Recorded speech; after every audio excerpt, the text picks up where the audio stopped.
الله أكبر الله أكبر الله أكبر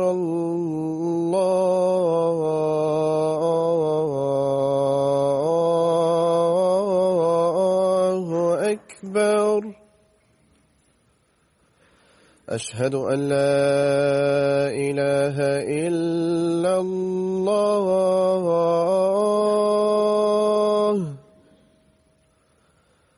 أشهد أن لا إله إلا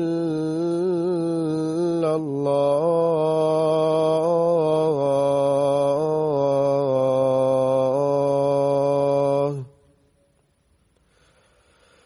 أشهد أن محمدًا رسول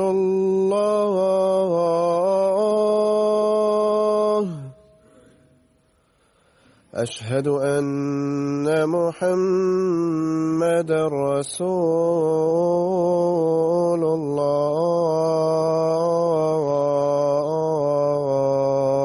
الله حي على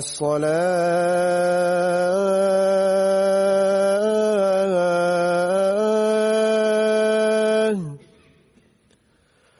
حي على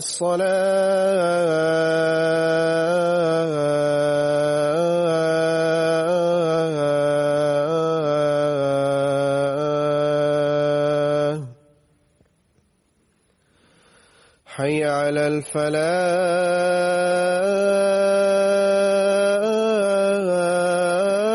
الفلاح حي على الفلاح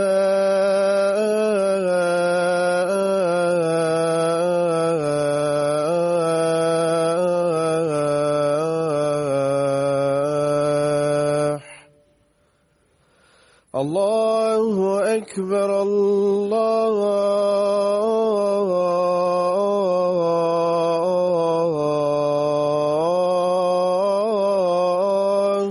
أكبر لا إله إلا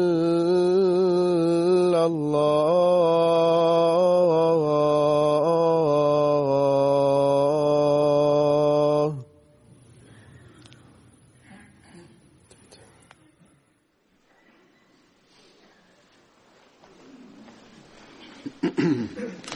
السلام عليكم ورحمة الله.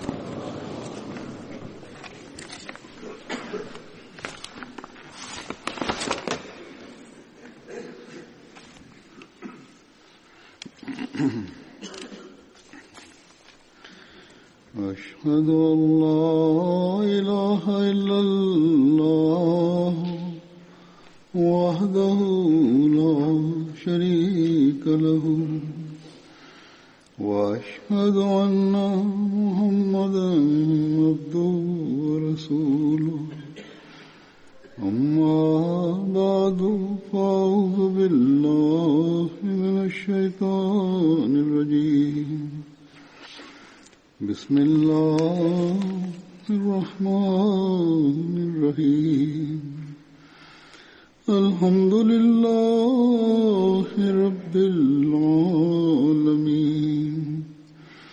الرحمن الرحيم مالك يوم الدين إياك نعبد وإياك نستعين اهدنا الصراط المستقيم صراط الذين أنعمت عليهم غير المغضوب عليهم ولا الضالين.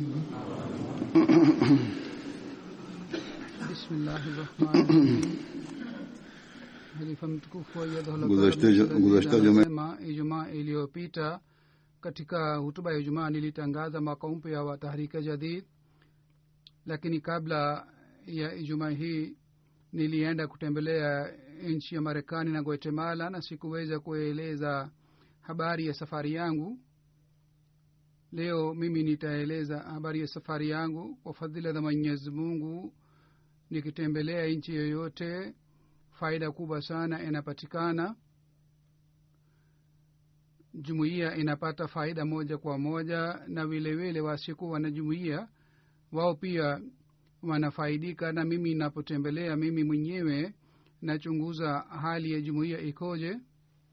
Faida tatu ya ziara yangu ni hii kwamba wataalamu wa nchi hizi na wale ambao wanaathiri katika nchi yao, mimi nakutana nao moja kwa moja, na vile vile hawa wanahudhuria katika sherehe za funguzi misikiti. Na faida ya pili ni kwamba kwa kupitia mitambo ya kupaza sauti media, watu wanajua kuhusu mafundisho sahihi ya dini tukufu ya Islam. Na faida ya tatu ni kwamba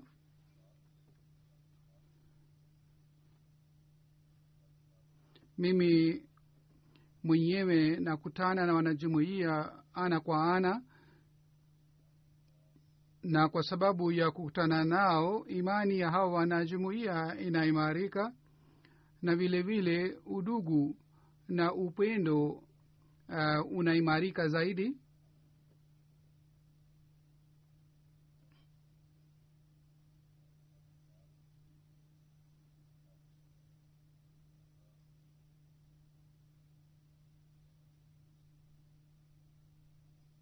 Kwa sababu ya kukutana na wanajumuiya ana kwa ana, halifa anapokutana na wanajumuiya hivi, wanajumuiya imani yao inaimarika sana. Kisha sawa na hali inayopatikana katika nchi zile ambapo mimi natembelea, mimi katika hutuba zangu naeleza sawa na hali ya nchi ile. Katika nchi ya Marekani nilipokwenda kutembelea, katika ziara hii yangu ya Marekani, misikiti mitatu ilifunguliwa.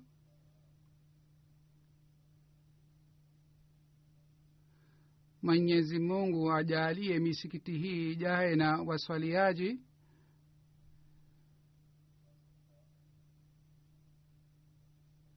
na Mungu aendelee kuimarisha imani ya wanajumuiya wa Marekani.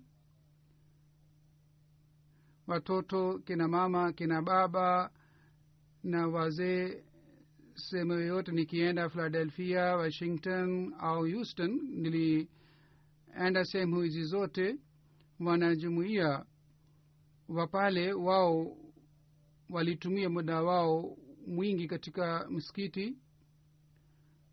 Hata wanajumuiya wa kule wanaendelea kuniandikia kwamba kwa sababu ya kuja kwako, watoto walikuwa wakisema kwamba twende haraka msikitini kwa sababu huzur amekuja.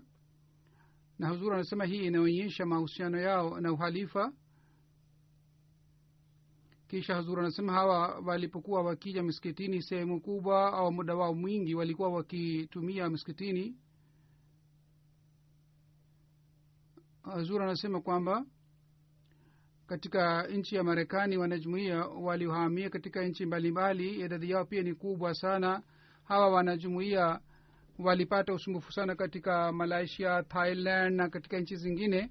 Kwa kupitia nchi hizi walikuja Marekani, na hawa wanajumuiya pia walikutana nami, na wengine kwa sababu ya kukutana nami walikuwa wakilia sana.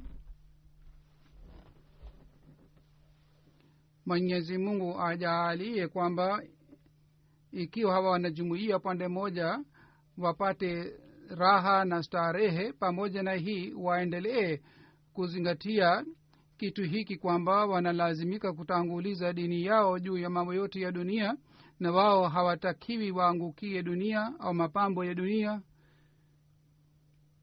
Hazur anasema sasa mimi nitaeleza habari ya ziara yangu.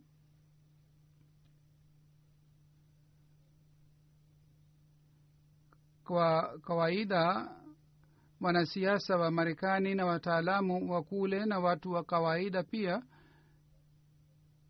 ni watu ambao wanapokea kauli nzuri, ambao wanasifu kauli nzuri.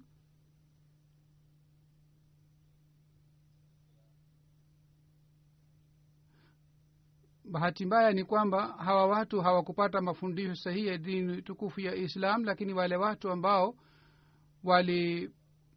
walipata mafundisho sahihi ya dini tukufu ya Islam, wao wana maoni mzuri kuhusu Islam. Basi sasa ni jukumu letu kwamba sisi tuwafikishie ujumbe halisi wa Islam katika nchi ya Marekani na katika dunia nzima, yani kwa njia nzuri tuwafikishie ujumbe wa Islam. Hazur anasema kwamba ikiwa tunawafikishia ujumbe sahihi dini tukufu ya Islam, kwa kupata ujumbe huu wao wanapata mwelekeo na wanabadilisha mawazo yao. Pamoja na hii, Waislamu pia ambao si wanajumuiya, wao pia wanajua kwamba mafundisho sahihi ya dini tukufu ya Islam ni mafundisho ya aina gani. Kwa hiyo haina haja ya kuwa na imani hii kwamba sisi hatuwezi kufanya kazi hii.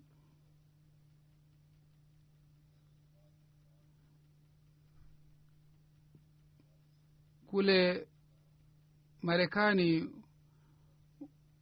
Waislamu ambao si wanajumuiya wanaposikia mafundisho sahihi dini tukufu ya Islam, kwa kusikia mafundisho haya, kwa kupata mafundisho haya, wao wanapata uimara na wao wanaanza kujikaza kwamba haina haja ya kusema kwamba hatuwezi kufanya kazi hii.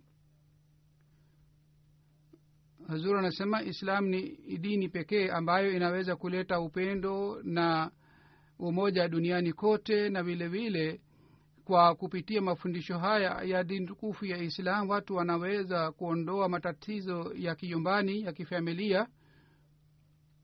Hazur anasema Waislamu wengine ambao si wanajumuiya, wao walisema waziwazi kwamba jinsi mnayoeleza mafundisho sahihi ya dini tukufu ya Islam, hii ndiyo ni njia pekee ya kueleza mafundisho haya. Hawa ambao si wanajumuiya kwa kusikia mafundisho hivi wanashangaa na wanasema kwamba hii ndiyo ni mafundisho ya Islam. Ikiwa haya ni mafundisho ya Islam, mafundisho haya lazima yatapata ushindi. Hazur anasema nataka kutoa maoni ya Waislamu kadhaa waliokuja katika hafla zetu katika ufunguzi wa msikiti wa Baitul Afiyat katika Philadelphia.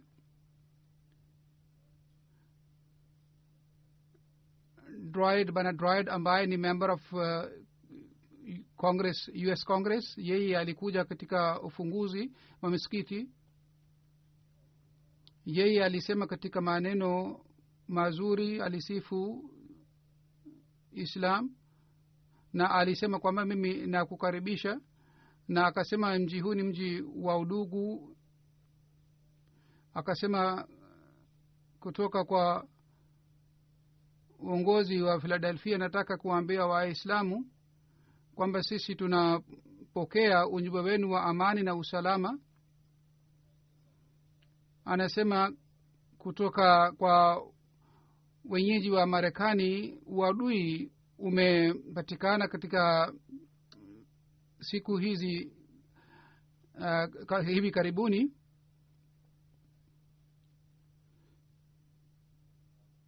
Lakini anasema mimi nataka kukuambia kwamba wengi wa hapa ni wale ambao wanakukaribisha. Sisi tupo pamoja nanyi, sisi tumesimama dhidi ya uchuki na hasira. Kisha katika maoni yake huyu bwana anasema, wewe umetupatia ujumbe mzuri kuhusu amani. Kwa bahati mbaya sisi tunapita katika hali ngumu Marekani. Katika hali hii ujumbe huu ni mzuri sana. Kwa kupitia ujumbe huu inathibitika kwamba Waislamu si katika Marekani peke yake bali duniani kote Waislamu ni muhimu sana. Kisha huyu bwana anasema zaidi, sisi tunataka amani siku za usoni.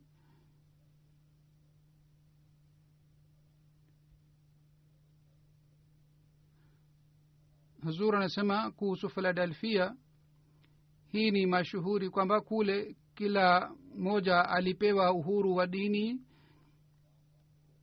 na huyu bwana anasema kwamba hii ndiyo ni sifa yetu, na sehemu hii itakuwa sehemu nzuri kwa ajili yenu, kwa ajili ya kusambaza ujumbe wenu.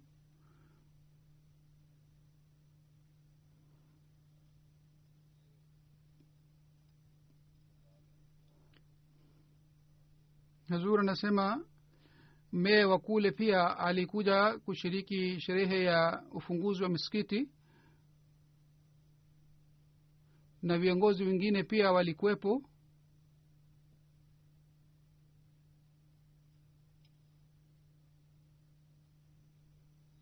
Kisha bana meya pia alisema katika hutuba yake, huyo anaitwa bana John Kennedy, kwa kuona historia ya Philadelphia tunajua kwamba uhuru wa dini ni katika msingi wa mji huu. Mji huu ulijengwa kwa ajili ya hii. Ingawa sisi tunaishi hapa ni mataifa mbalimbali, lakini mji huu unawakaribisha watu wote.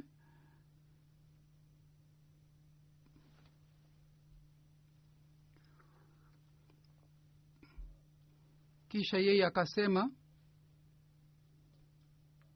sisi tunatakiwa tushirikiane katika kazi, tuheshimiane na tuhurumiane, na vile vile tuwaambie watu wa dunia kwamba sisi tunaweza kuishi pamoja ingawa sisi ni watu tofauti, na hivi tunaweza kuondoa matatizo yote kwa kukaa pamoja.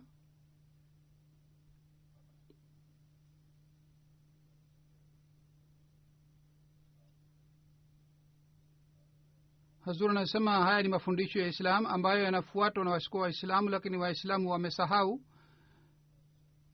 Bwana Harry ambaye ni hakimu jaji, yeye pia alishiriki katika sherehe fulani. Yeye anasema tangu miaka 25 iliyopita mimi najua kuhusu jumuiya, na mimi nimeshawahi kuhudhuria hafla mbalimbali, sherehe mbalimbali za jumuiya. Kisha Hazur anasema baada ya hutuba yangu huyu akasema kwamba ujumbe huu ni ujumbe wa amani na huruma. Ikiwa sisi tunaelewa amani ujumbe huu, basi hali yetu itaboreka sana. Kuna African American ambaye amesilimu hivi karibuni, anasema sisi tulikuwa tukihitaji sana msikiti hapa, sasa tumepata msikiti mzuri. Inasema kwamba kwa ajili ya kurekebisha mazingira miaka 10 tunataka, lakini mimi nimeona katika miaka 2 mazingira yaliboreka. Ikiwa sisi tunakuwa na nia halisi, basi tunaweza kufanya kazi kwa pamoja. Kisha baada ya hutuba akasema kwamba huu ni ujumbe mzuri sana, na mimi nilipata athari sana kwa kusikia hutuba ya halifa. Kisha kuna mwanamke mmoja ambaye ni African American, yeye anasema kwamba mimi nilipata mafunzo mengi sana kutoka kwa hutuba.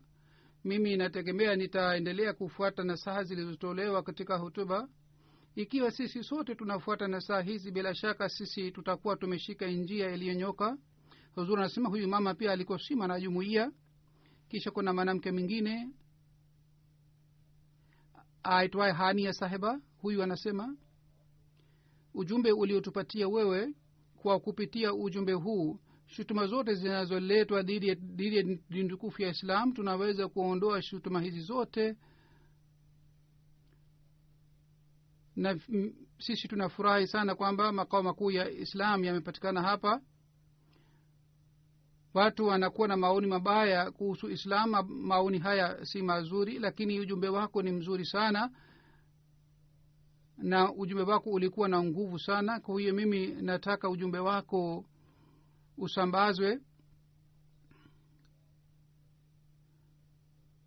na wenyeji wa Marekani waweze kujua ukweli na uhakika wa Islam. Local concert pia alikuja katika hafla fulani, sherehe fulani, akasema ujumbe wako huu wa amani ni muhimu sana, hasusi sawa na hali ya siku hizi. Ujumbe huu umekuwa muhimu zaidi. Kuja kwangu ni heshima sana kwangu. Mimi nimeona wakati msikiti ulipojengwa,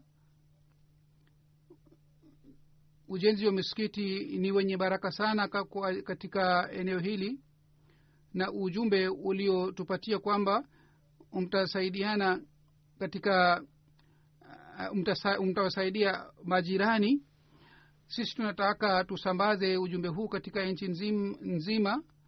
mwanamke mmoja ambaye ni kutoka Palestine, yeye ni Muislamu, anasema ujumbe wako ulikuwa muhimu sana. Mimi ni kutoka katika kijiji kadogo cha Palestine. Mafundisho niliyopata katika watoto wangu, mafundisho haya yote mimi nimesikia katika hotuba yako. Huu ndio ni ujumbe halisi ulioelezwa katika hotuba yako. Sisi hata kama tunahusika na kundi lolote, tunatakiwa tushirikiane, tujumuike na tufanye kazi kwa ajili ya kuleta amani.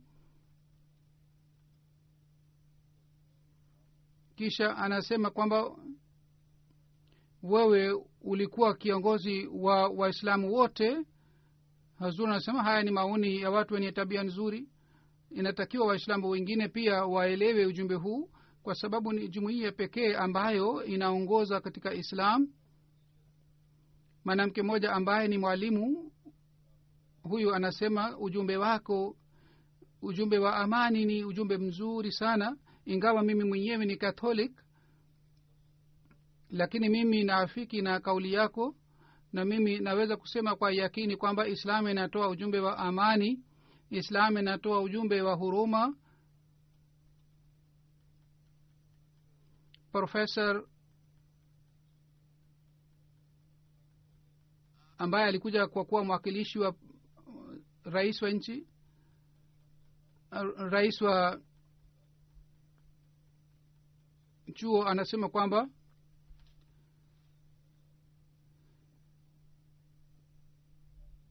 kitu kimoja nilichokishuhudia ndani yenu ni hiki, kwamba nyinyi hamzungumzi kuhusu mambo yanayopatikana, bali mnazungumza kuhusu mambo yatakayopatikana siku za usoni. Na yeye katika maneno mazuri alisifu ujumbe wetu, na alisema kwamba nyinyi mumeweka begu hapa, sasa ni jukumu letu sisi tuangalie begu hii, na begu hii iwe mti mkubwa. mwanamke mmoja anasema katika maoni yake kwamba wewe uliposema kwamba sisi tumekuja hapa kwa ajili ya kuwahurumia, kwa hiyo ni watu wangapi ambao watasema maneno haya? Kauli hii ilikuwa yenye kunishangaa sana. Kwa hiyo mimi nilishangaa sana.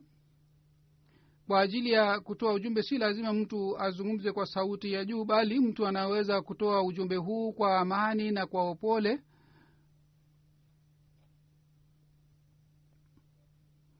Hazur anasema kwamba mimi nilisema katika hotuba yangu kwamba tutakuwa tayari kuwasaidia watu wanyonge. Ikiwa kuna mtu katika matatizo au shida, basi sisi tutakuwa pale kumsaidia yule mtu. Kisha imamu mmoja ambaye alikuwa si mwanajumuiya pia alikuja katika sherehe ya ufunguzi wa msikiti. Yeye akasema, mara ya kwanza nilijua kuhusu jumuiya wakati tafsiri ya Qur'an tukufu ilipofanywa. Na anasema ujumbe wako ni mzuri sana, mimi naafiki na maoni yenu, na huu ndio ni ujumbe wetu. Sisi sote ni watoto wa Adam. Sisi tunatakiwa tusaidiane ili tuweze kuboresha hali ya binadamu, na tunatakiwa tusambaze ujumbe wa Mtume Muhammad sallallahu alaihi wasallam. Anasema Hazur anasema kwamba Mungu afanye haya yasiwe maneno ya mdomo tu, bali yawe maneno ya mkolo ya moyo wake. Kisha Baltimore pia msikiti ulifunguliwa. Msikiti huu unaitwa Baitus Samad. Msikiti huu zamani ulikuwa kanisa, lakini baada ya kununua imebadilishwa kuwa msikiti.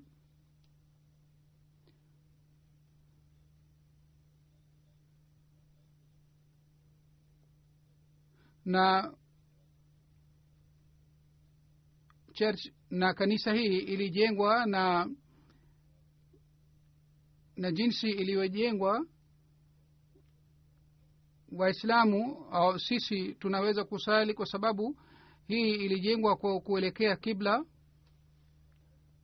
Katika msikiti huu kuna ukumbi kwa ajili ya wanaume na wanawake, watu 400 wanaweza kusali, na kuna ofisi na dining hall na kitchen, na vile vile kuna maktaba, na msikiti huu ni karibu na barabara kuu. Kila siku takriban magari 45,000 yanapita karibu na msikiti huu. Meya wa Baltimore pia alikuja katika sherehe ya ufunguzi. Yeye anasema ulitoa ujumbe wa amani. Ujumbe huu ni ujumbe ambao sisi tunataka sana siku hizi, si katika mji wetu tu, bali katika kanda yetu, katika mji wetu, katika nchi yetu na katika dunia nzima. Huu ndio ni ujumbe ambao sisi tunataka, na mnataka watu wote wasikilize ujumbe huu. Ikiwa sisi tunasikiliza ujumbe huu, basi tutajua kwamba matatizo yote ya dunia yataondoka kwa sababu ya amani. Profesa mmoja wa chuo alikuja, yeye katika maoni yake anasema ikiwa sisi tuna ikhtilafu ya aina mbalimbali, vile vile sisi tunaafiki juu ya mambo mengi sana. Kwa kupitia ujumbe uliotoa, kwa kupitia ujumbe huu tunaweza kuleta mabadiliko makubwa katika jamii yetu. Tunatakiwa tusaidiane, tuheshimiane. Ujumbe huu ni muhimu sana katika mazingira ya Marekani. Sisi tunatakiwa tufanye kwa ajili yetu na kwa ajili ya watoto wetu, na tunatakiwa tusaidiane. Na mimi nimeshangaa sana kwa kusikia ujumbe huu wa Islam. Kisha kutoka district 48 alikuja mwakilishi wa serikali, akasema mimi nilishangaa kwa kusikia ujumbe huu, hususan katika hali ambamo waislamu wanakuwa na hofu sana, na vile vile kuna ikhtilafu katika nchi hii kwa sababu ya mataifa. Mimi nawashukuruni kwamba umetukumbusha kuhusu majukumu yetu. Umetuambia kwamba sisi tupendane na tusiwe na chuki. Haya ni mambo ambayo sisi tunahitaji katika maisha yetu, na Baltimore inataka ishike vizuri jumbe huu wa amani na udugu. Mume wake pia alikuja, yeye anasema, mke wangu akasema kwamba ujumbe huu ni muhimu sana kwa ajili yetu. Kisha anasema sisi wenyewe tunatakiwa tufanye juhudi, na tukifanya juhudi yoyote, juhudi ile haitaleta athari jinsi kwa sababu ya kuja kwa imamu wa jumuiya athari imepatikana. Na athari hii haikupatikana hapa tu, bali katika nchi nzima. Jumuiya Ahmadiyya inaendelea kufanya kazi nzuri sana.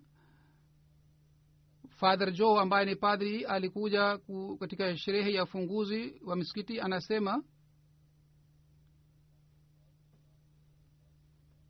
mimi nakubali yoyote uliosema. Wakati msikiti ulipokuwa unajengwa nilienda msikitini mara kwa mara, na mimi naweza kusema yakini kwamba yoyote uliosema mimi nashuhudia katika misikiti mingine inaendelea kutokea, yani fitna fasad inaendelea kutokea katika misikiti mingine. Lakini mimi nimekuja katika msikiti huu hata mara nyingi, nimekuja siku ya Ijumaa, na mimi mwenyewe natoa ushahidi kwamba yoyote ulisema ni sahihi. Hapa watu wote wanajumuika na wanazungumza kuhusu amani na upendo unapatikana katika msikiti huu. Hiki ni kitu ambacho kinahitaji sana mji wetu, hata dunia nzima. Kisha mwanamke mmoja katika maoni yake anasema ujumbe huu ni muhimu sana katika hali ya siku hizi. Hapa kuna ikhtilafu sana katika watu weupe na weusi na watu mbalimbali. Tunatakiwa tuondoe ikhtilafu hii, na hii inaweza kupatikana kwa kushirikiana. Na ujumbe kuhusu majirani uliotoa ujumbe huu ni muhimu sana kwa ajili yangu. Kwa kusikia ujumbe huu mimi nimepata hamu kwamba nisome zaidi kuhusu Islam. Kwa hiyo nawashukuruni sana.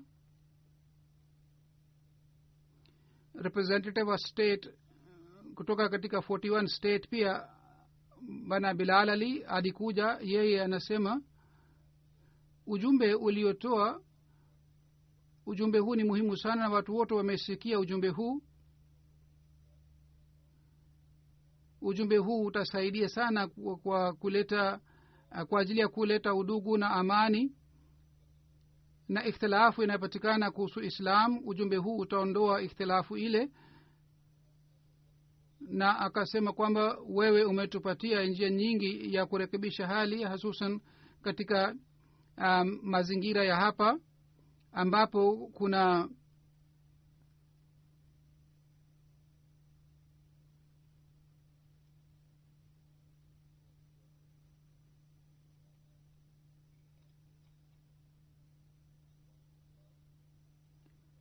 maoni ya wanasiasa dhidi ya Waislamu, lakini wewe umetupatia mwelekeo kuhusu hii na umetuelekeza katika njia nzuri na umetupatia ujumbe kwa hekima na ujumbe wenye dalili. Hakuna yote ambaye anaweza kukataa ujumbe huu. Mimi nimejifunza kutoka kwako kwamba kwanza tunatakiwa tuanze kusaidiana huko nyumbani, baadaye tuwasaidie wengine. Vile vile tusambaze upendo na mapenzi, na hivi amani itapatikana katika jamii. Vile vile umetuambia njia nyingine nzuri kwamba Islam inasema musambaze ujumbe wa Islam, na ujumbe haswa ni mwelekeo wako na mwenendo wako, na watu wanapata athari sana kwa kupitia mwenendo wako.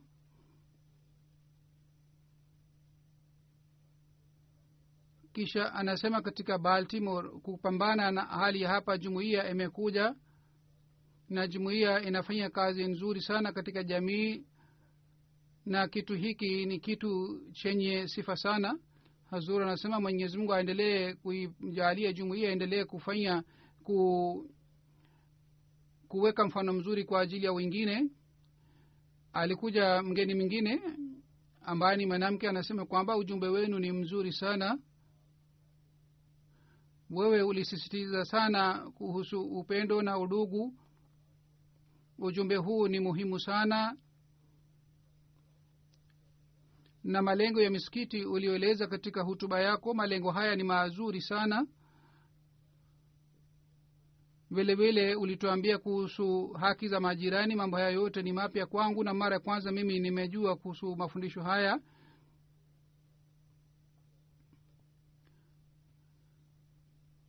Lakini media inaeleza mafundisho kinyume na mafundisho haya ya Islam. Dr. Fatma ambaye ni mwanahistoria anasema, mimi nimefanya specialization katika Islam, kwa hiyo mimi nimefanya kazi sana juu ya historia ya Islam. Mimi ni mwanahistoria, si mwanadini. Na wewe uliposema katika hutuba yako kwamba Mirza Ghulam Ahmad Qadiani alikuja kujadidisha Islam, mimi naendelea kufikiria juu ya maneno haya na mimi nitafanya utafiti zaidi kuhusu haya. Sasa mimi nina furaha kwamba mimi nitafanya utafiti kuhusu Mirza Ghulam Ahmad, na vile vile nitasoma vitabu vyake na maandiko yake.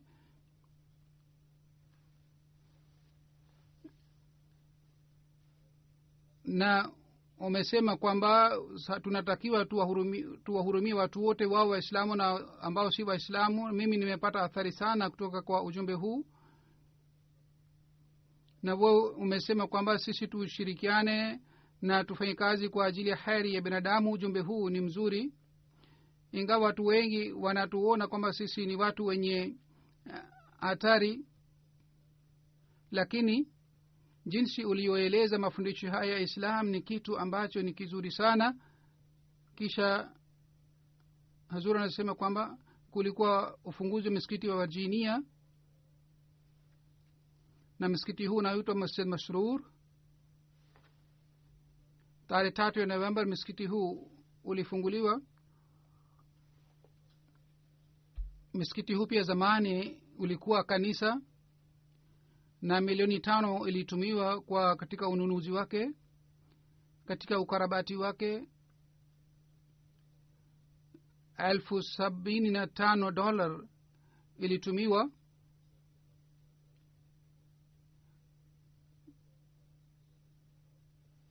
elfu 22 square foot ni sehemu ya msikiti, ni vyumba 11, na vyumba hivi vitatumiwa kama ni ofisi, ni maktaba na conference room, na vile vile kuna jiko pia.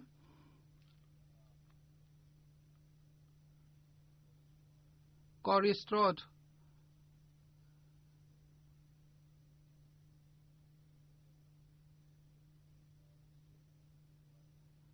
ambaye atasimama katika uchaguzi kutoka kwa Republican anasema, mimi niliposikia hutuba yako, basi hutuba hii ilileta athari sana juu yangu. Dunia nzima inatakiwa isikie ujumbe huu wa mapenzi kwa wote bila chuki kwa yeyote. Hii ni muhimu sana kwamba sisi tuwapatie watu huru wa dini. Ndio maana msikiti huu ni yenye fahari kwa ajili yetu, kwa sababu nyinyi mnatoa huduma kubwa sana kwa ajili ya nchi. Matt Water ambaye ni mgeni moja, yeye pia ni candidate wa State Virginia, anasema katika hutuba yake, mimi nimesikia hutuba ya halifa, sasa mimi nitafanya utafiti zaidi kuhusu Islam, na kwa ajili ya kujifunza Islam zaidi nitakuja msikitini. Mgeni mwingine ambaye ni Mkristo, huyu pia anasema, ujumbe wako ulikuwa sawa na hali ya siku hizi, na ujumbe huu ulikuwa muhimu sana. Tulisikia ujumbe wa amani, na mimi nilishangaa sana kwa kusikia ujumbe huu. Kisha kutoka katika 51 district Virginia, mwanamke mmoja alikuja, anasema kwamba ujumbe huu ulikuwa muhimu, hususan katika hali ya Marekani siku hizi. Ujumbe huu ni muhimu sana. Ujumbe wako ulikuwa ujumbe wa mapenzi na umoja. Ulisema kwamba uwatangulize watu wengine juu ya nafsi yako. Sisi tunahitaji ujumbe huu katika mazingira haya ya siku hizi. Kuwatanguliza watu wengine juu ya nafsi ni ujumbe ambao ni muhimu sana. Kujali haki za majirani na kutanguliza raha ya wengine juu ya raha, huu ni ujumbe ambao ni ujumbe wa aina yake.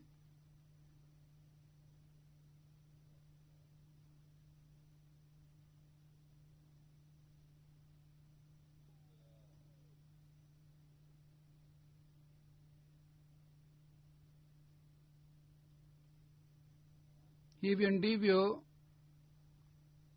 Alex ambaye ni mgeni mwingine alikuja katika sherehe ya ufunguzi, akasema, mimi nilipata athari sana kwa kushiriki, kwa sababu mimi ni Holocaust survivor, na ujumbe niliopata ni ujumbe mzuri sana. Kila neno lako lilileta athari sana juu ya mwili wangu.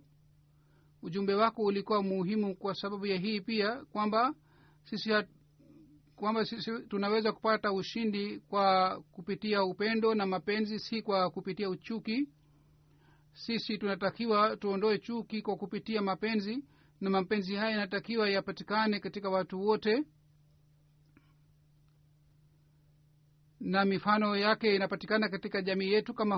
Kama ni sherehe yenu,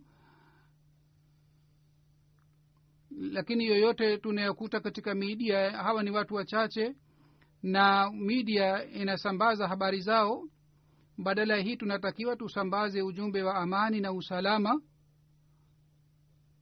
Hazur anasema, huyu bana baadaye alikutana nami na alikuwa analia wakati alipokutana nami,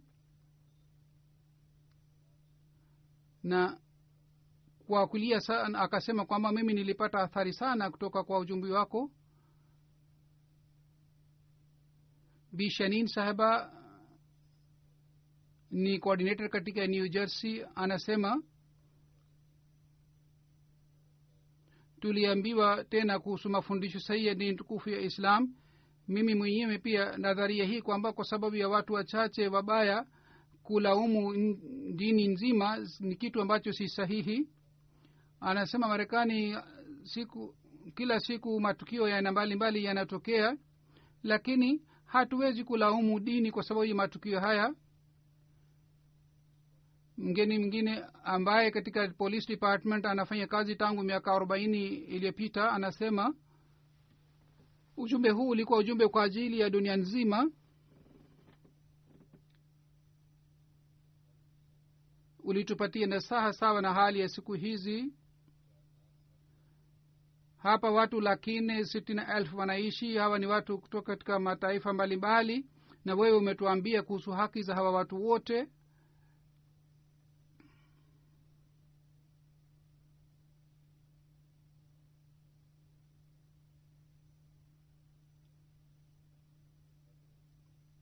Kisha kuna mwanamke mmoja Dr. Kimberley ambaye ni criminologist, vile vile ameandika vitabu na amefanya PhD. Yeye anasema katika hutuba yako ya leo, mimi nimepata ujumbe wa amani na usalama. Kila mmoja kwa kuacha ikhtilafu anatakiwa asikie ujumbe huu na alete amani katika mazingira.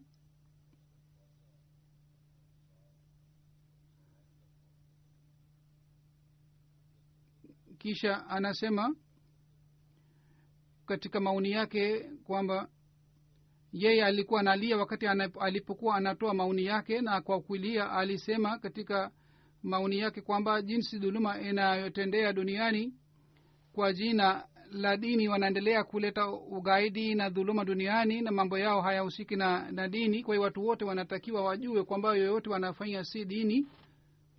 Loren ni mgeni mwingine. Yeye anasema katika maoni yake, tangu miaka 30 iliyopita mimi naishi hapa. Matukio ya ugaidi yalitokea hapa hivi karibuni ni matukio mabaya sana,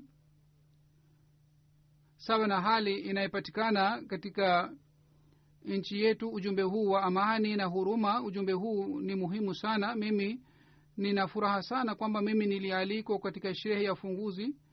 Mimi kwa kushiriki katika sherehe hii nimejua sana kuhusu Jumuiya Ahmadiyya. Msikiti huu ni kitu kizuri sana katika eneo letu. Mimi sioni hatari yote kutoka kwa msikiti. Mimi si Muislamu, lakini nimekuja katika msikiti na mimi nimekaribishwa sana. Hiki ni kitu ambacho tunachokihitaja sana siku hizi, na anasema kwamba siku za usoni mnategemea mtafanya mipango mbalimbali na mtawaalika watu wa mataifa mbalimbali na dini mbalimbali. Hazuru anasema zaidi ya ufunguzi wa misikiti hii, kama wengi wanajua, katika Guatemala chini ya Humanity First hospitali moja imejengwa, na kulikuwa ufunguzi wa hospitali ile.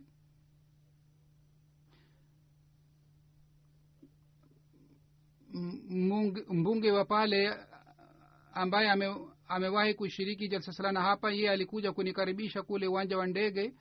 Yeye alitoa maoni mazuri. Katika maoni yake alisifu sana jumuiya. Vile vile alishukuru jumuiya kwamba jumuiya imefungua hospitali katika nchi yetu, na anasema kwamba jumuiya inafanya juhudi ya kuleta umoja katika jamii.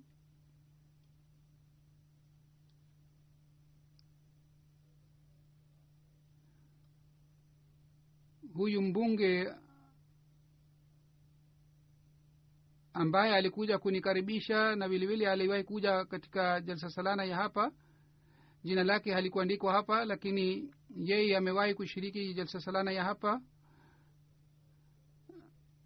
Bana Robert ambaye katika Paraguay ni Minister of Education, yeye alisema kwamba sherehe hii ni nzuri sana. Mimi nashangaa sana kwa kuona sherehe hii kwamba jumuiya hii ni jumuiya ambayo imekamilisha ujenzi wa msikiti, na jumuiya imefanya kazi hii kwa ajili ya watu wa hapa, na hii ni dalili ya upendo na mapenzi kutoka kwa jumuiya. Anasema ikiwa binadamu inashika njia hii ya huruma, basi amani itapatikana duniani. Mimi nimepata nafasi nzuri ya kujua kuhusu Islam, nilikuwa na maswali mengi kuhusu jumuiya.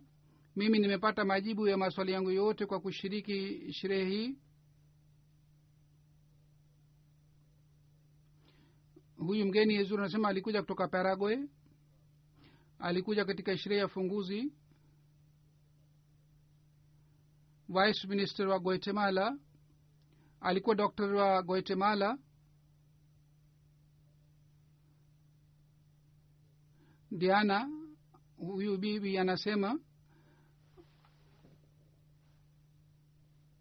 ujumbe uliotolewa katika hutuba, mimi nitafuata ujumbe huu.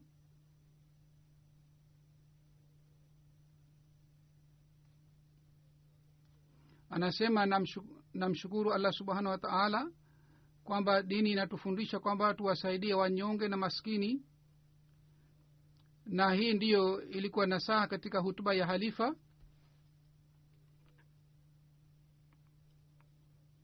Kuna mwandishi wa habari wa Guatemala, yeye anasema kitu ambacho kilichoniachia athari ni hii kwamba katika dini hakuna karaha, bali dini inasema tunatakiwa tuwajali wengine, tuwahurumie wengine. Na huu ndio ni ujumbe uliotolewa na imamu wa jumuiya, na yeye alisema kwamba sisi sote tuna haki sawa sawa na kila mmoja anatakiwa apate haki ya maisha yake. Al-Parodika ni gazeti, mwandishi wa habari hii anasema mimi nimepata athari nzuri ya hutuba ya halifa. Vile vile nilikutana na Hazur na mulakati hii ilikuwa nzuri, na mimi nataka kusema kwamba project hospitali ni project nzuri, na sisi tunahitaji project zingine pia hapa. Kuna bank officer, yeye anasema mukhtasari wa hutuba yako ni hii kwamba tuwahurumie watu wote,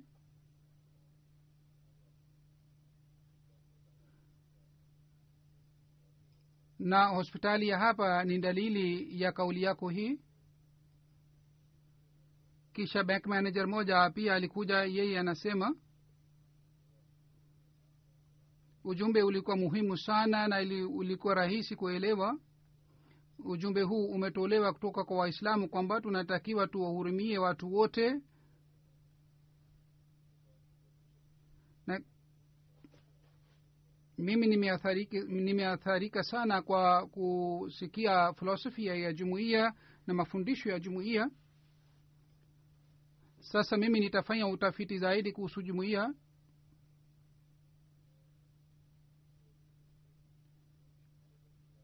Katika Guatemala, Review of Religions katika lugha ya Kihispania pia ilianzishwa.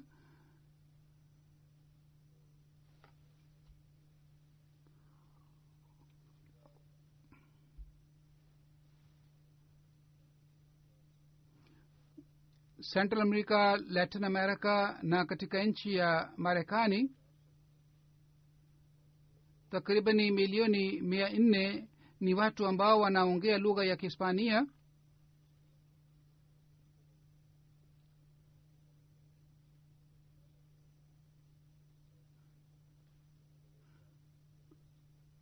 Sisi tulipoanza kufikisha ujumbe katika Spain, Bwana David ni ambaye ni mwenyeji wa Guatemala, na wenyeji wa Spanish ni milioni 40 na sisi ni watu milioni 400, na hamkuanza kusambaza ujumbe hapa katika lugha ya Kihispania. Kwa hiyo wanafunzi kutoka Jamia Ahmadiyya walitumwa kule. Kwa fadhila za Mwenyezi Mungu, jumuiya mpya imeanza kupatikana katika eneo hili.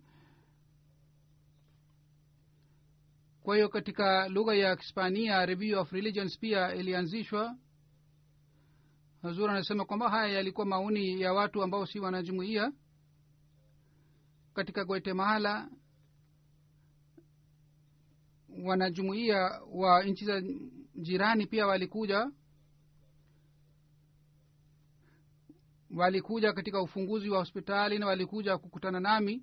Hawa pia walitoa maoni mazuri sana yenye athari sana. Hawa ambao walikutana na halifa mara ya kwanza, mapenzi ya uhalifa yalionekana kutoka katika macho yao. Kutoka Mexico mwanajumuiya mpya lehra malde sahiba ambaye ni mwanamke anasema amefanya bayat hivi karibuni.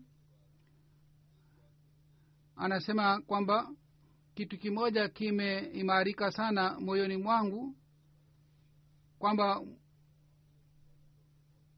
mimi nimepata itminana, utulivu wa moyo. Mimi nimekutana na wanajumuiya wa nchi mbalimbali kwa sababu ya hii imani yangu ilimarika, na nafasi kubwa niliyopata ni hii kwamba niliswali swala nyuma ya imamu wa jumuiya Ahmadiyya, na hivi imani yangu iliimarika. Kisha kutoka Mexico maana jumuiya mpya bana Francisco anasema tulifanya bayet kwa mkono wa halifa mtukufu. Hazur anasema ilikuwa sherehe ya bayet kule msikitini. Anasema kwamba mimi siwezi kueleza hali yangu katika maneno nilikuwa ninayo. Mimi nilihisi kwamba mwili wangu unatoa jasho, na nikasikia kama umeme unapita katika mwili wangu, na umeme huu umetoa dhambi zote. Namshukuru Mwenyezi Mungu kwamba yeye alitupatia neema ya uhalifa, na mimi nimechukua hatua kwanza upande wa mema, na hatua hii italeta mabadiliko ndani yangu. Kisha kutoka Mexico mwanajumuiya mwingine mpya alikuja, bana Nigel Akhil saheb anasema ukweli ni kwamba Islam Ahmadiyya haina mipaka. Sisi sote ni ndugu. Ikiwa kuna tofauti ni tofauti ya lugha, pengine sisi sote ni ndugu. Sisi tulikuwa tunaswali nyuma ya halifa, na tulikuwa tuka katika nchi 10 au 15, lakini sote tulikuwa tunasali nyuma ya halifa kama ni ndugu. Pesinte saheb anasema kwamba mimi ni kutoka Mexico City. Nilipoambiwa kwamba kuna nafasi kwenda Guatemala nilipata raha sana, na nilifurahi kwa kusikia kwamba nitakutana na halifa mtukufu kule. Mimi nilipokutana na halifa basi nilifurahi kwa sababu nilipata nafasi ya kuongea na halifa kwa muda mrefu. Hivi karibuni nilijiunga na jumuiya, lakini kufanya bai'a katika mkono wa halifa ni tukio ambayo siwezi kueleza katika maneno yangu. Anasema mimi nilisema wakati natoa machozi kwamba siku hii ilikuwa siku nzuri sana ya maisha yangu. Bi Rosa Delmi Saba ambaye ni mwanajumuiya mpya anasema mara ya kwanza nilienda nje ya nchi yangu, na nilienda safari ya mbali sana, na masaa 16 tuliendelea kusafiri kufika Guatemala. Mara tulipoona msikiti na tulipomwona halifa, basi matatizo na uchovu wote uliondoka. Mimi nilipata nafasi ya kukutana na watu wazuri sana. Hawa wote walinitendea kama mimi ni mtu wa familia yao. Mwanamke mmoja ambaye alikuja kutoka Marekani, yeye ni mwanajumuiya, akaniambia kwamba mimi ni kama binti yake. Na kitu kizuri ya safari yangu ni kukutana na halifa. Mimi sikuweza kuongea, lakini mimi nilijihisi kwamba nipo katika dunia tofauti. Nilikuwa nataka niendelee kumwona halifa na niendelee kumsikiliza yeye tu, kwa hiyo mimi sikuongea. Kwa hiyo uzoefu wangu ni uzoefu wa aina yake, na mimi imani yangu na elimu yangu imeimarika. Kisha ni Egan Armando Saheb Honduras, kutoka Honduras.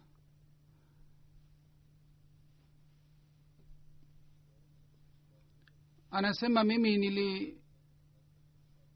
nilipata nafasi ya kukutana na halifa mtukufu, na hii ilikuwa bahati yangu nzuri sana. Vile vile nilimuuliza halifa mtukufu maswali mengi, yeye alinijibu maswali yangu. Kisha kutoka Ecuador kuna mwanajumuiya mpya, yeye anasema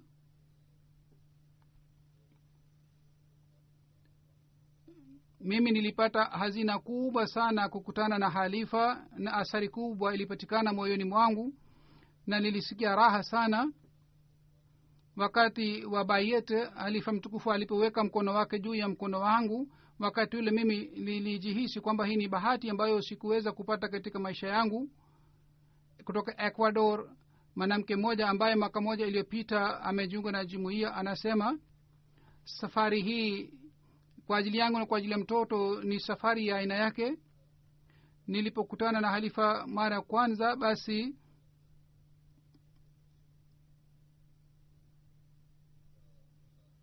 basi mimi nilielewa maana ya amani na upendo ni nini. Wakati mtoto wangu alipokutana na halifa, basi mimi nilifurahi sana, na mimi naona kwamba hii ndiyo ni bahati kubwa sana kwa ajili yetu. Wakati sisi tutakaporudi Ecuador tutakuwa na huzuni sana, kwa sababu tutakumbuka halifa mtukufu na wanajumuiya ambao tulikutana nao hapa. Kisha kutoka Guatemala, bana Salman ambaye ni mwanajumuiya mpya, yeye anasema kuja kwa halifa mtukufu Guatemala ni bahati yetu kubwa sana, na hii ni fadhila za Mwenyezi Mungu juu ya jumuiya yetu kwamba halifa amekuja hapa. Sisi tulipopata habari hii kwamba huzuri anakuja Guatemala, tulisikia raha sana na furaha sana. Sasa mimi najihisi mabadiliko makubwa ndani yangu. Kutoka Guatemala, Niza Binto ambaye ni mwanajumuiya mpya, huyu mwanamke anasema, mimi namshukuru Mwenyezi Mungu kwamba halifa mtukufu amekuja Guatemala. Kitu hiki ni chenye fahari sana kwangu, na vile vile uzoefu wangu ni uzoefu kubwa sana kwangu. Kwa hiyo moyo wangu umejaa na mapenzi na raha na furaha. Kisha kutoka Guatemala, bana moja Dementilo anasema, mimi ni kutoka Kabun,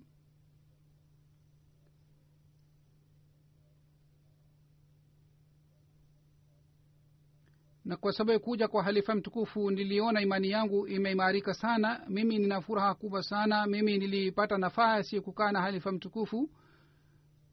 Hazur anasema huyu hivi karibuni alijiunga na jumuiya. Huyu alisema kwa kulia kwamba katika eneo letu watu maskini wengi wanaishi, kwa sababu sisi tunaishi katika eneo la mbali sana, kule hakuna barabara. Tafadhali ufanye maombi na utume mjumbe ili watu wangu pia waweze kujiunga na jumuiya Ahmadiyya, na baraka niliyopata mimi watu wangu pia waweze kupata baraka ile. Kwa hiyo huyu bana alikuwa ananiomba hivi kwa kuomba, kwa kulia sana. Zuri nasema Mwenyezi Mungu ajalie kule jumuiya imarike. Martiza sahaba kutoka Guatemala anasema, nilimwona halifa katika picha tu, lakini sasa nimepata bahati kumwona halifa ana kwa ana na kwa karibu sana, na mimi nasikia raha sana. Bi Aladia sahaba anasema, mimi nina furaha kubwa, naona mimi ni mwenye bahati nzuri. Mungu amenijalia fadhila, mimi sina maneno ya kueleza hali ya moyo wangu.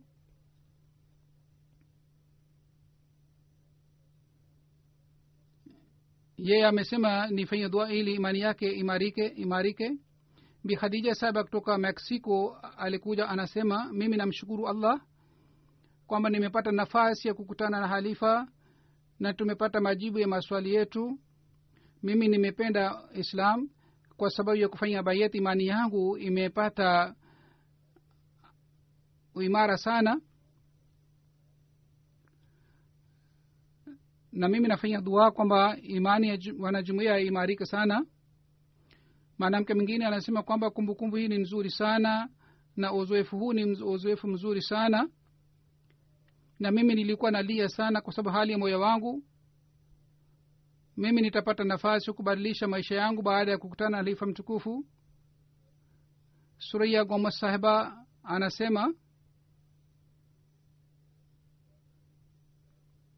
hali yangu ni aina ile kwamba ni hali ya aina yake. Mimi nimepata uzoefu mzuri sana. Mungu aimarishe imani yangu. Kutoka Mexico mwanajumuiya mpya alikuja, yeye anasema, ni baraka kubwa sana kwamba mimi nimejiunga na jumuiya hii. Ni bahati yangu kwamba Mungu amepokea maombi yangu. Nilikuwa gizani, Mungu ameelekeza mimi na familia yangu kwenye nuru, na yeye amenipatia nafasi ya kuleta mabadiliko katika maisha yangu. Niliuliza maswali na halifa alinipatia majibu. Laila Latif sahiba yeye anasema, zamani tulikuwa tukimwona halifa katika TV, lakini sasa tumemwona halifa. Siwezi kueleza hali ya moyo wangu. Kutoka Panama mwanamke mmoja alikuja, si mwanamke, ni mwanamume. Alikuja pamoja na mke na binti yake. Anasema kwamba mulakat ilikuwa nafasi ya furaha kubwa sana. Mimi siwezi kueleza hali yangu katika maneno yangu. Kutoka Belize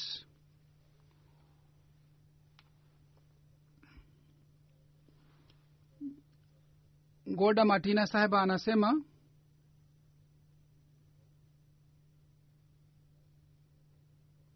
hii ilikuwa nafasi nzuri sana kwangu.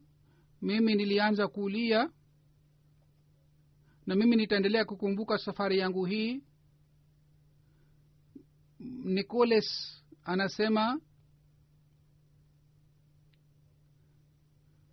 mimi nilikutana na halifa mtukufu na mimi nilialikwa kwamba ni shiriki jasasarani ya Uingereza, na mimi nina furaha sana kwa sababu ya hii. Corentina sahaba pia kuna mwanamke mwingine anasema, hii ilikuwa nafasi nzuri na ni yenye furaha sana na nilipata utulivu wa moyo wangu.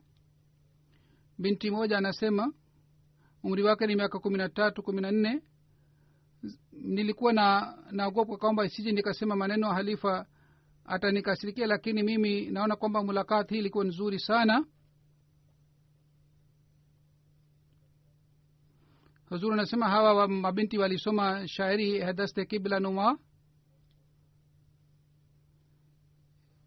Hivyo ndivyo huzuri anasema kwamba kuna wanawake wengi sana, wanaume wengi ambao walikuja kutoka nchi mbalimbali, walikuja kule Guatemala na walikuja kwa safari ya mbali sana, na hawa wote walionyesha ikhlasi yao. Mwenyezi Mungu aendelee kuboresha ikhlasi yao na imani yao, na Mwenyezi Mungu awajalie wawe wanajumuia kweli kweli.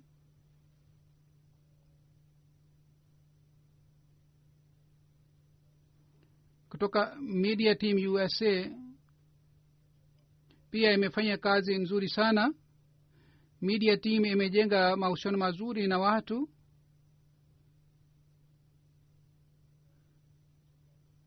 Team ya zamani pia imefanya kazi nzuri sana. 128,069 ni watu ambao walipata ujumbe wa Islam kwa kupitia media, kwa kupitia radio 53,000 zaidi ya 53 walipata, na kwa kupitia social media zaidi ya 20,000 watu walipata ujumbe. Katika magazeti pia habari ya ziara yangu ilitolewa. Makala 45 yaliandikwa. Baltimore ni gazeti, Philadelphia Inquirer, Nirijan News Service ni magazeti ambamo habari hizi zilitolewa. Zaidi ya watu milioni 10 walipata ujumbe kwa kupitia magazeti. Katika Guatemala pia media coverage ilikuwa nzuri. Gazeti la Taifa Bainsaliver ni watu zaidi ya milioni 4 ambao wanasoma. Katika ukurasa wa kwanza picha ya Nasr Hospital ilichapwa. Vile vile kuna gazeti lingine, mwandishi wa gazeti hili aliandika makala kuhusu Nasr Hospital. Katika Alpiri pia katika gazeti la Alpiri pia habari ilitolewa. Katika National TV ya Guatemala habari ilitolewa kuhusu mimi, na vile vile taarifa ilitolewa kuhusu ufunguzi wa hospitali, national radio channel pia ilitoa habari, na habari zilitolewa mara kwa mara sawa na makadirio. Katika nchi za Latin America kwa kupitia media takriban milioni 32 walipata ujumbe wa Islam kwa kupitia media. Kisha social media, Twitter, Instagram na YouTube pia 123,000 ni watu ambao walipata ujumbe wa Islam.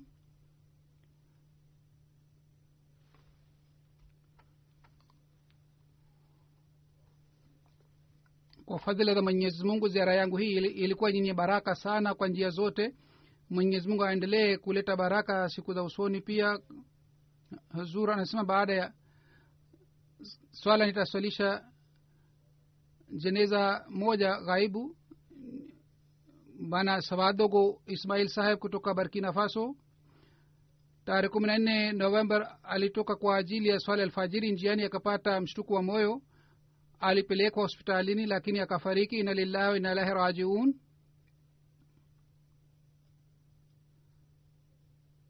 Alizaliwa 1964.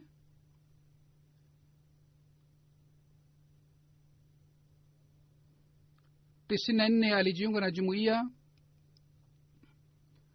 Alikuwa akifanya juhudi ya aishi karibu na mission house. Wakati mission house mpya ilipojengwa sehemu nyingine, yeye akakodisha nyumba karibu na mission house. Alikuwa akifanya juhudi hadi misikitini na atoe adhana. Alikuwa akiwaamsha watu wakati wa jalsa salana. Alikuwa akitoa adhana katika sauti nzuri sana. Watu wengine walianza kumuita kwa jina la Sayyidina Bilal. Kila mwaka alikuwa akikaa itikaf, alikuwa akiswali swala bila kukosa. Alikuwa akiwakumbusha wengine kuhusu swala.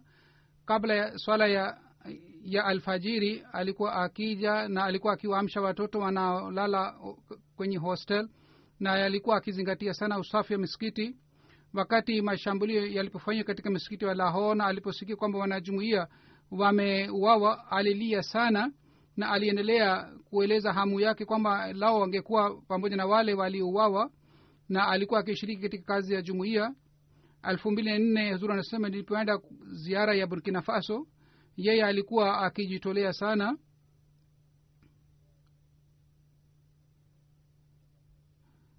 Na wakati mimi nilipokuwa na hutubia wakati ule, yeye alizimia. Huenda labda alikuwa hakula kitu chochote au kwa sababu ya uchovu labda alizimia.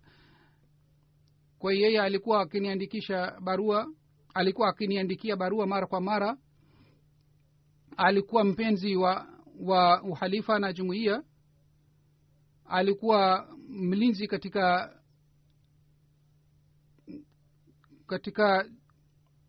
msitu, na serikali ilisifu sana kazi yake, na walisema alikuwa anafanya kazi kwa bidii sana, kwa juhudi sana. Hazur anasema kwa fadhila za Mwenyezi Mungu alikuwa musi. Ameacha wake wawili na vile vile ameacha watoto. Mwenyezi Mungu apandishe madaraja yake na amsamehe, anamghufirie, na Mwenyezi Mungu awalinde watoto wake pia. Amin. और इन बच्चों को भी अपनी हिफ्ज़-ओ-ईमान में रखे.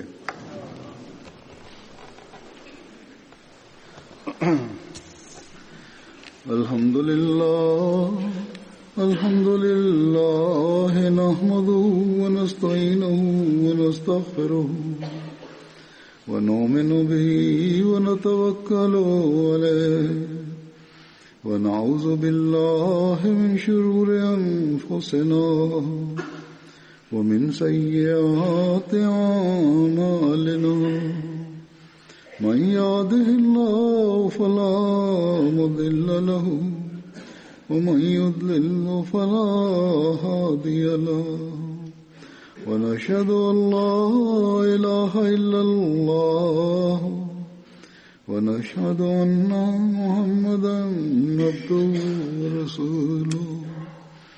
عباد الله رحمكم الله إن الله يأمر بالعدل والإحسان وإيتاء ذي القربى وينهى عن الفحشاء والمنكر والبغي يعظكم لعلكم تذكرون اذكروا الله يذكركم وادعوه يستجب لكم ولذكر الله أكبر